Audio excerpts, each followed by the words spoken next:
ချမ်းသာတဲ့ဖခင်ဟာမိဘမဲ့ကလေးနှစ်ယောက်ကိုသူ့သမီးတွေအတွက်ကိုရန်တော်တွေဖြစ်လာအောင်လေ့ကျင့်ပေးခဲ့တယ်။ညီမငယ်ရဲ့မျက်နှာမှာအမာရွတ်တစ်ခုရှိနေတာကြောင့်အကိုကြီးကလှပတဲ့အမကြီးကိုမြန်မြန်ရွေးချယ်ခဲ့ပေမဲ့အော်တဇင်ယောဂရှိတဲ့ညီငယ်ကတော့သူ့ဘာသာသူရှေ့မတိုးခဲ့ပါဘူး။ညီမငယ်ကသူ့ကိုမိဘမဲ့ကေဟာကိုပြန်ပို့စေချင်တာမဟုတ်ဘူး။ဒါကြောင့်သူမဟာအဲ့ဒီအော်တဇင်ယောဂရှိတဲ့အကိုကိုကိုယ်တိုင်ရွေးချယ်ပြီးမေတ္တာနဲ့ဂရုစိုက်မှုတွေနဲ့သူပိုကောင်းလာနိုင်တယ်လို့ယုံကြည်တာကြောင့်အကောင်းဆုံးဆရာဝန်စီခေါ်သွားခဲ့ပါတယ်။တနေ့မှာသူတို့အားလုံးပင်လယ်ခရီးအတွက်အပန်းဖြေခရီးထွက်နေတော့ရေစီးကြောင်းပြင်းထန်တာကြောင့်အပျော်စီးသင်္ဘောဟာရုတ်တရက်တိမ်မောက်သွားပြီး၄ယောက်စလုံးရေထဲပြုတ်ကျသွားကြတယ်။အဲ့ဒီအချိန်မှာညီမငယ်ကအော်တဇင်ယောဂရှိတဲ့အကိုကသူ့အစွမ်းကုန်သုံးပြီးသူမစီကိုရေကူးလာတာကိုတွေ့လိုက်ရတယ်။အဲ့ဒီအချိန်မှာသူမရဲ့နှလုံးသားဟာအလွန်မင်းစိတ်လှုပ်ရှားလာခဲ့တယ်။ဒါပေမဲ့နောက်တစ်စက္ကန့်မှာပဲသူကသူမရဲ့အသက်ကယ်အင်ဂျီကိုဆွဲယူပြီးပထမဆုံးအကြိမ်စကားပြောလိုက်တယ်။သူကမင်းညီမရဲ့ဂျာကင်အင်ဂျီပျက်စီးနေတယ်။အဲ့ဒါကြောင့်ဒီဂျာကင်အင်ဂျီကိုပို့လိုအပ်တာငါခဏနေရင်ပြန်လာပြီးမင်းကိုကယ်မယ်လို့ပြောတယ်။ဒီလိုပြောပြီးမိန်းကလေးကိုရေနစ်တက်ဖို့ထားခဲ့ပြီးအမကြီးကိုကယ်တင်ဖို့သွားခဲ့တယ်။အဲ့ဒီအချိန်မှာညီမငယ်ကသူ့ရဲ့အော်တဇင်ယောဂဟာလောက်ရက်တစ်ခုသာဖြစ်တယ်ဆိုတာနောက်ဆုံးတော့သဘောပေါက်သွားတယ်။သူကသူမနဲ့စကားမပြောချင်ုံမှာ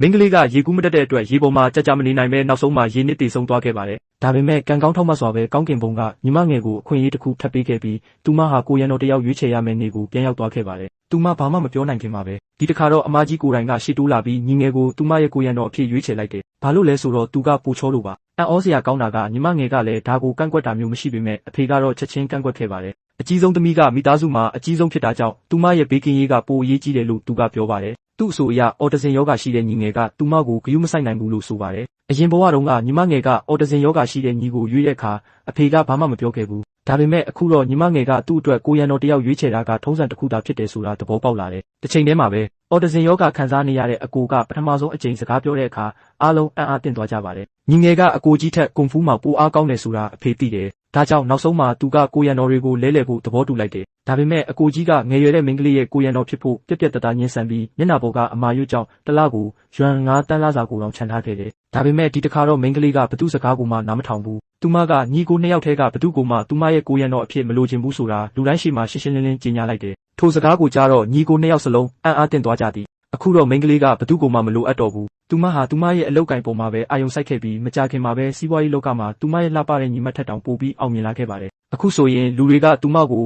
အမာရွတ်ရှိတဲ့မိန်းကလေးတစ်ယောက်ဖြစ်တာမကဩဇာကြီးမားတဲ့စီးပွားရေးလုပ်ငန်းရှင်တစ်ယောက်ဖြစ်ပါမှတ်မိကြတော့တယ်။ဒီအကြောင်းကြောင့်ပဲညီငယ်လဲသူမကိုစိတ်ဝင်စားလာမိတယ်။ဒါပေမဲ့အဲ့ဒီအချိန်မှာပဲအမကြီးရောက်လာပြီးမနာလိုစိတ်နဲ့ညီမငယ်ကိုစနောက်ပြီးဒီနေ့အထိတောင်ငါကမင်းထက်တောင်ပိုလာသေးတယ်လို့ပြောနေတယ်။ဒါအပြင်သူမရဲ့ယုံကြည်မှုကိုဖျက်ဆီးဖို့မျက်နှာပေါ်ကအမာရွတ်ကိုလည်းလှောင်ပြောင်းပါတယ်။ဒါပေမဲ့နောက်တစ်ခဏမှာပဲမိန်းကလေးကသူမရဲ့အမာရွတ်နောက်ွယ်ကတကယ်အကြောင်းရင်းကိုလူတိုင်းကိုပုံပွင့်လင်းလင်းပြောပြလိုက်တယ်။သူတို့ငငယ်တုန်းကလူဆိုးတချို့ကအမကြီးကိုချိန်ချောက်ဖို့ကြိုးစားခဲ့ကြတယ်။အဲ့ဒီအချိန်မှာညီမငယ်ကသူမကိုကာကွယ်ဖို့ရှေ့ကိုတိုးလာခဲ့တယ်။ဒါပေမဲ့ပါနတ်တဲ့အမကြီးကသူမကိုနောက်ကနေလူဆိုးရဲ့ဓာတ်စီတွန်းပို့လိုက်တော့